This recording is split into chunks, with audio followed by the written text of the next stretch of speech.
You want me to put that on my todger?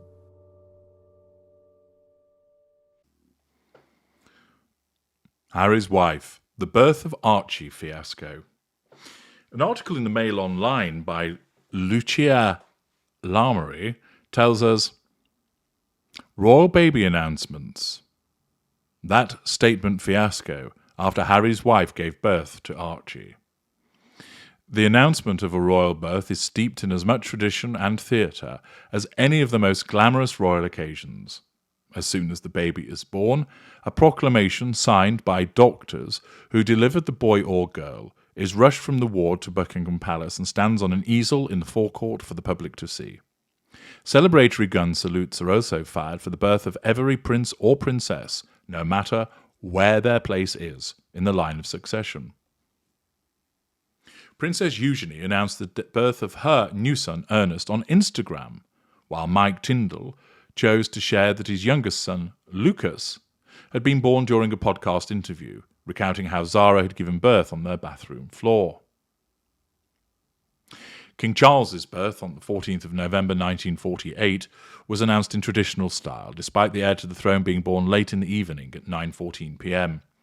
A handwritten proclamation of Charles's birth was posted on the railings outside Buckingham Palace, declaring, "The Princess Elizabeth, Duchess of Edinburgh, was safely delivered of a prince at 9:14 p.m. today." After his birth at Buckingham Palace, the bells at Westminster Abbey rang out. A 41-gun salute was fired by the King's Troop Royal Artillery, and the fountains of Trafalgar Square were floodlit blue in celebration. Philip, like most husbands of his era, was not at his wife's bedside during the birth and occupied himself by playing squash on the palace court. Upon hearing the news of his son's birth, the Duke then ran upstairs into the Boule room, which had been converted into an operating theatre, and held his firstborn, still wearing his sporting flannels and open-neck shirt. Princess Anne's birth was announced with a message posted on the gates of Clarence House, on a board outside the Home Office in Whitehall, and at Mansion House in the city.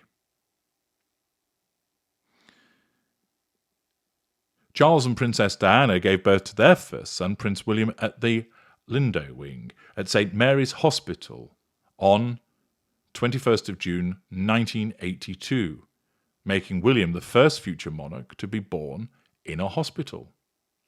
An announcement declaring the prince's birth was placed on a gold easel outside Buckingham Palace, but after a 16-hour labour, Princess Diana spent the night in hospital and showed William to the public with Charles the following day.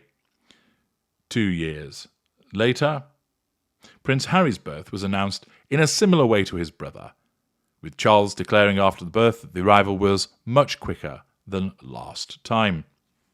The birth of William and Kate's first child, George, was shared with the public in the traditional way, in keeping with his position as a future heir to the throne. Kate also chose the Lindo Wing to give birth to her children, the same as Princess Diana, and Prince William was by Kate's side as she delivered George on the 22nd of July, 2013.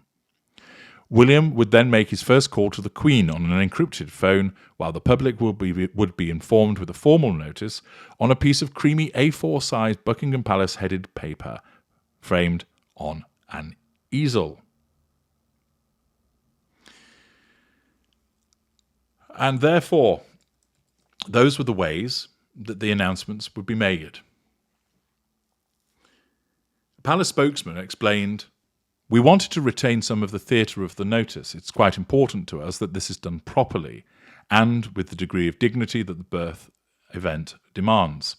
This is the birth of a child who will be in line to the throne. It is a rare occasion, and it is nice to be able to do it with some historical precedence." Princess Charlotte's birth was shared on Twitter on the 2nd of May 2015, later followed up with a traditional easel announcement. The announcement of her younger brother Louis's birth, Loose Cannon Louis, on the 23rd of April 2018 was extended to both a Twitter and an Instagram post, which included all the traditional content, such as the baby's weight, and that Her Royal Highness and her child are both doing well.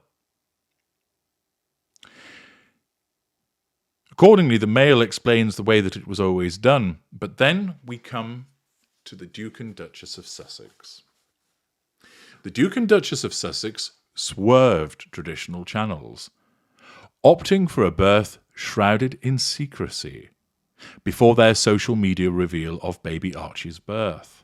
But a series of miscommunications from Harry and Harry's wife's PR team meant there was confusion over the announcement of the birth after emails informing the media reportedly failed to send. While Harry's wife gave birth to Archie at 5:26 a.m. on the 6th of May 2019, emails did not reach some media outlets until 2 p.m. Kensington Palace blamed technical difficulties on site at Windsor, for some media outlets receiving statements on time, others late, and some not at all. The Palace had said it would announce that the Duchess is in labour. However, the statement eventually put out, over 8 hours after the baby had actually been born, was ambiguously worded, reading, "The Duchess went into labour in the early hours of this morning." They had called Sky News, which had been picked at random to be the pool broadcaster, which would syndicate its footage to all networks, and the channel broke the news to the world at 1:45 p.m. Less than an hour later, with journalists and royal watchers' heads still spinning, Harry and Harry's wife's Instagram account posted a picture saying, "It's a boy." An easel was placed outside Buckingham Palace 12 hours after the birth, and without the names of the medics who had attended to the Duchess. This all, of course, creates something of a fiasco, and you might ask yourself, why is the Mail releasing an article now about all of the various royal births and highlighting the fiasco that took place in relation to the birth of Archie? Is this some kind of implicit suggestion that some chicanery was at work? Is it the case that they know that there has been chicanery but are prevented from saying so, and this is their subtle way of getting that information out there? It, of course, is typical of Harry's wife not to want to do things the way that everybody else has done. Driven by her narcissism, she regards convention as a threat to control, albeit subconsciously.